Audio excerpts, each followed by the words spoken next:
have a problem with heroin and was doing good for 3 years in a row.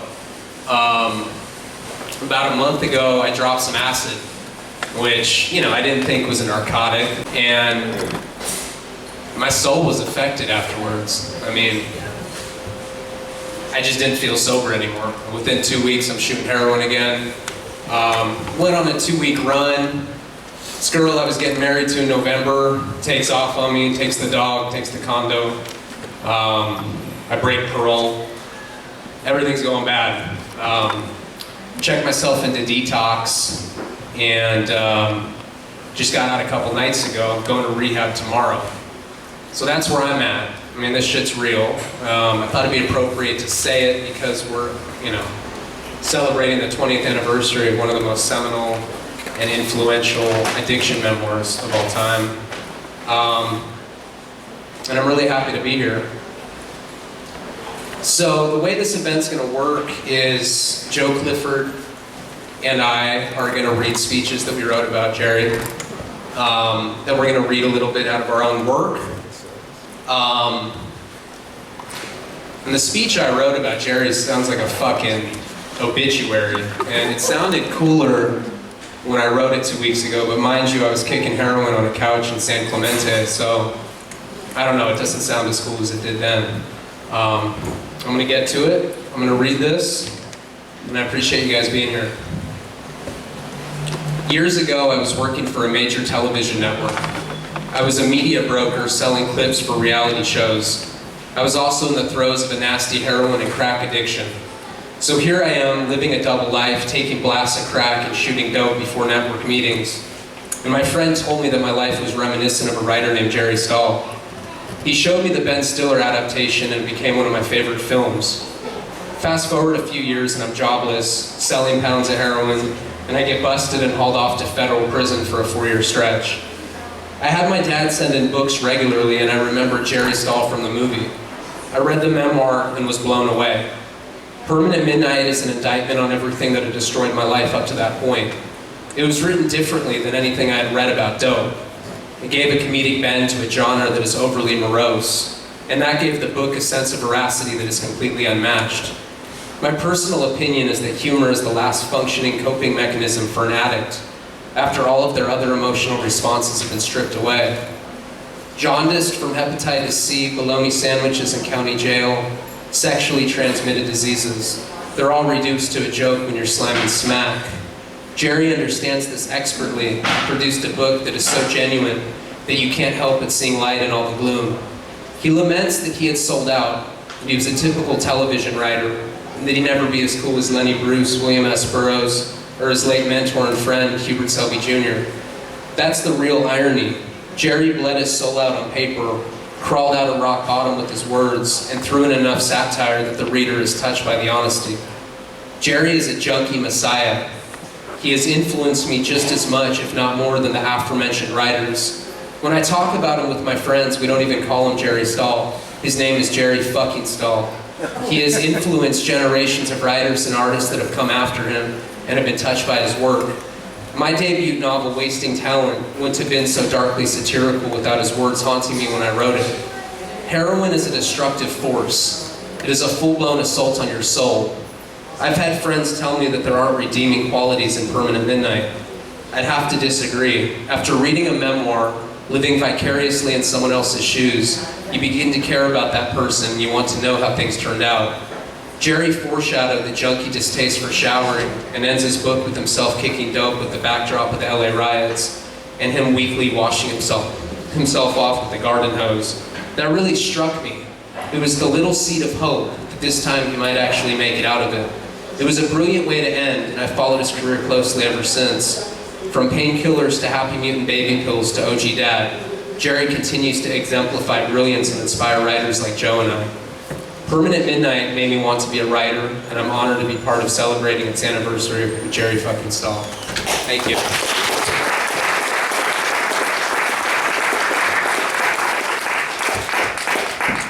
So now I'm going to read a little bit out of my book. I'm not going to read too much. I'm reading a later chapter, so everything's kind of out of context.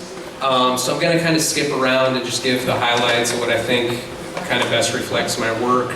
I'm reading like a really dark part of it. I don't know why I chose to do that, but let me find it, and then...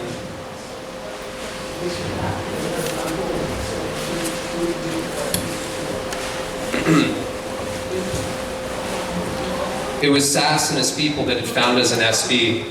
This is exactly what would happen, I scream. I'm just about to make it and you have to be getting in the way like this. You don't want me to be successful.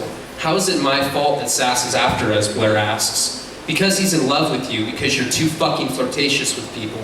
Baby, you hit him with a gun. I think that might be why. Just fucking typical, I say. Everything is my fault. I snort another long line. Blair is now taking Ambien that Jesse's girlfriend had given her. This causes me to take loud naps while I shoot coke alone. Coke makes me paranoid to the point that I'm uncomfortable.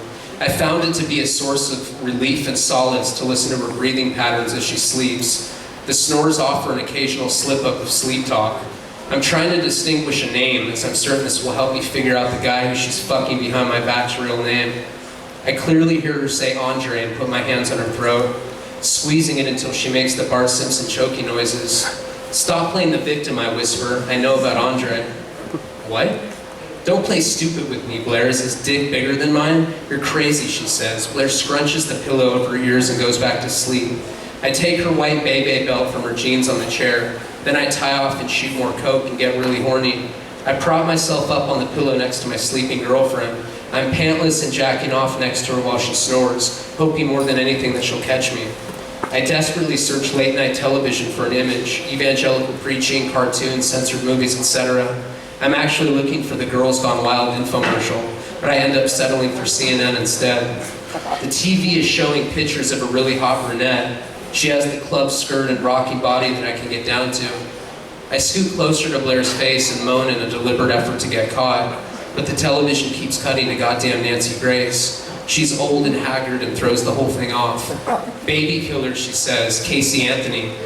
It goes back to those club pics that I like and I do it again. This time my ass is literally touching Blair's earlobe. Unbelievable that this doesn't wake her. Cuts back to Nancy Grace and I just can't masturbate to it. She looks like a homeless woman that was rescued from Portland. 30 years of sun damage that someone thought rather optimistically could be fixed with blush and lipstick, and that fucking voice. At this point, I'm absolutely certain that Blair is cheating on me. So I wait for her to shower and systematically strip her purse down. I take out her wallet and remove the plastic cards one at a time. Ruth Chris Steakhouse gift card, debit and Visa, driver's license, etc. I bend the cards many times under the glow of the lamp. I'm looking for the reflective indent clues. This is a procedure I conceptualized once when I was injecting Adderall. If she had used one of the plastic cards as a hand surface to write a phone number, it is likely to be revealed in reflection with the correct tilted angle. This is as I listen to the hiss of the running shower. I don't want Blair to catch me looking through her purse again. She has little pieces of paper in her wallet that make me sweat. They're only receipts, but I'm convinced by now she has engineered some sort of system or code that is much too complex for me to simply decipher. They're numberless. My investigation continues throughout the room and I examine a Bible.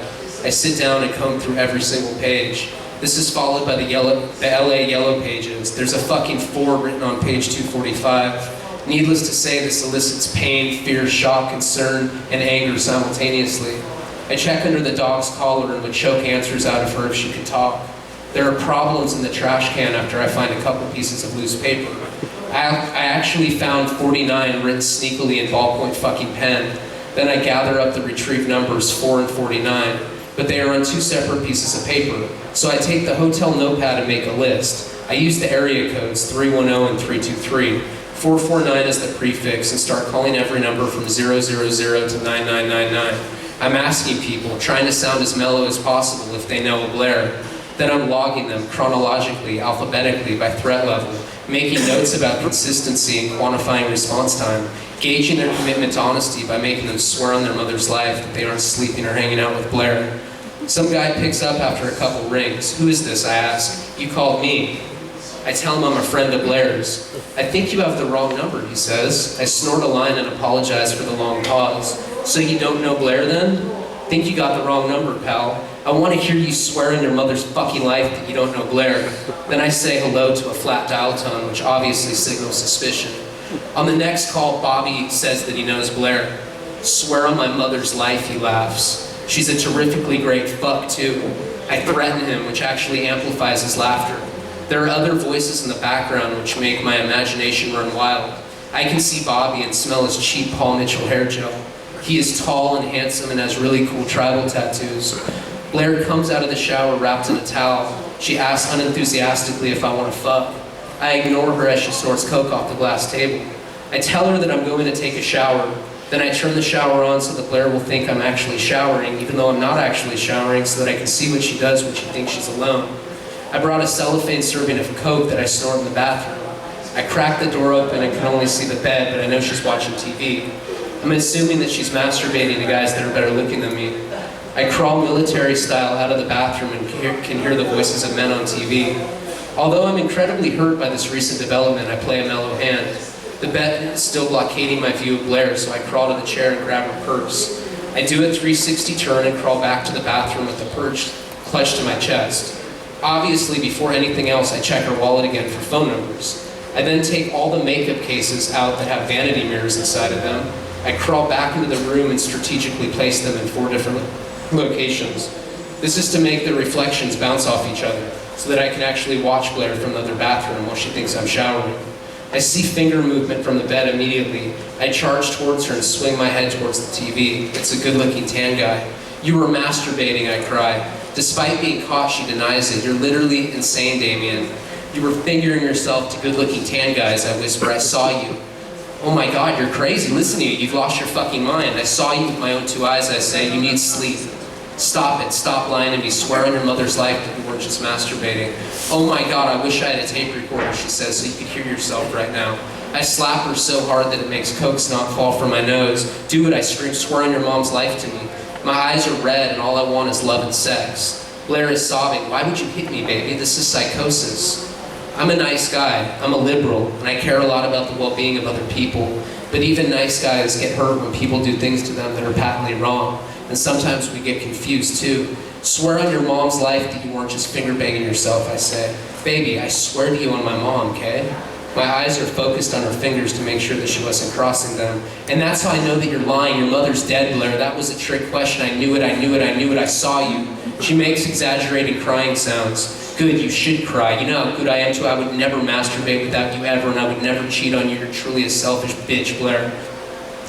Blair's face is worn and flushed. Her nose is red from all the crying. The vulnerability is a major turn-on for me. I have her hands arrested and I'm taking it from behind. Her crotch feeling like it's peeing all over me. The moaning telling me how much tighter to adjust my grip. The woman who loves me so much that she screams at the walls. Blair nurses me with a bottle of Jack Daniel's whiskey. This is while I have her bent over the bed and she sucks on my middle finger. I'm hurting her and demanding to know whose dick she's fantasizing about sucking. When Blair and I make love, she says that I need to be careful. Try not to touch my face, she whispers. Her eyelashes are fluttering across a purple backdrop. I would never cheat on you, baby, she says. I love you way too much. I'm sorry for hitting you, I say. It's just that I love you so much. That's why I hit you, because I was so sad. I'm scared of losing you. You were so beautiful. I'm peeking out of the hotel window. Baby, Blair says, please stop that tripper shit Back to the Future 3 is on. The building across the street is like suspiciously dark. Baby, come watch the movie with me. I never stop looking at the building. The one in the Wild West and shit, I ask? Yeah, that one fucking sucks. The fact that Sass found us in LA is a source of concern for me. How he claims that he has permanently mutilated Gina. He says that he is going to do that to Blair too. Obviously, he's sleeping with my girl. In the solo album, the girl tells me she loves me and I tell the girl my higher power's talent. I got one more little section to read.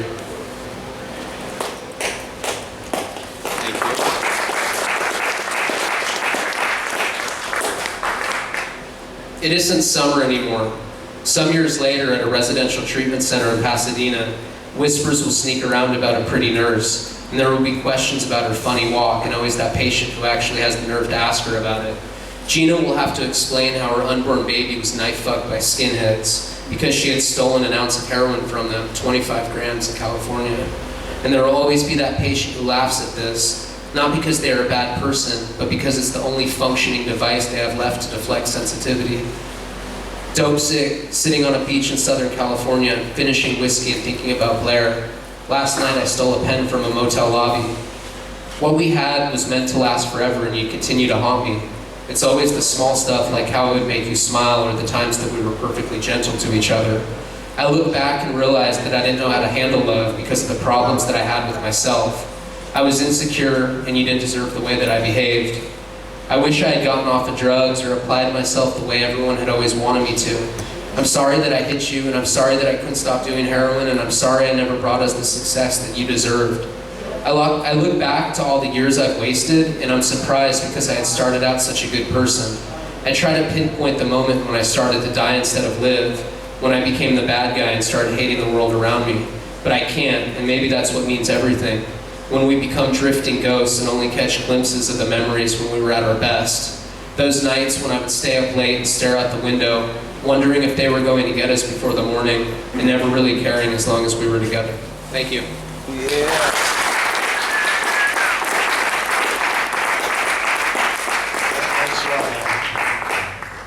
I didn't realize it was a love story. It's really beautiful. And thanks for being so straight about what's going on. It really is great that you both became writers and that you stumbled upon my book somewhere. Haven't prepared remarks, but not long ago I went to see the illustrious Senator John Glenn, because that's what I do. And he was talking about how for him, all the great shit he did in his life, what really meant something to him was all the kids who wanted to be astronauts and get into NASA and be scientists. So for me, I can't take credit for all the people who became heroin addicts. Picked up a syringe the way other kids picked up microscopes and gym shorts, and I'm a little proud. I kind of busted my buttons. These guys decided to become heroin addicts and make a career out of it. I don't know, my heart's it's skipping a beat right now, and I just feel damn good about myself that it all worked out, and that I haven't yet turned it into some televangelist means of making money. Makes me kind of hate myself a little, but I think with all three of us together, we can get a little thing going. Junk evangelist. I'm really proud of both these guys. It takes a lot of heart to come out and say what you're going through, but old Hubert Selby used to tell me, and by the way, fuck our books, you should all go read Requiem for a Dream, Last Exit to Brooklyn. He used to say you can't bounce till you hit the bottom, so obviously it's all research if you don't die. That's what will be on my tombstone. Anyway.